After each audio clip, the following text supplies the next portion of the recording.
विधानसभेमध्ये शंड लोक बसलेत। विधिमंडळाच्या कार्यक्रमात मराठी बोर्ड नसल्यामुळे मनसेच्या संदीप देशपांडे यांचं वादग्रस्त वक्तव्य। राज्य सरकारच्या कार्यक्रमात मराठी भाषेतील मोठा बोर्ड असतोच, मनसेनं हिंदी आणि इंग्लिशवर आक्षेप घेतला। मात्र हा कार्यक्रम लोकसभेचा, उपमुख्यमंत्री शिंदेंचं देशपांडे यांना उत्तर।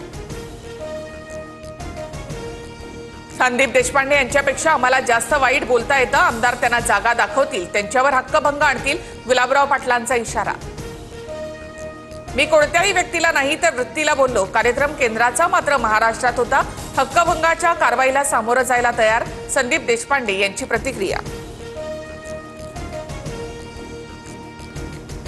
संदीप देशपांडे यांनी तुरुंगात जाण्याची तयारी ठेवावी, प्रताप सरनाईकांचा इशारा। तर विधान भवनात कधी निवडून आले तर त्यांना समजेल, नीलम गोरे यांची टीका।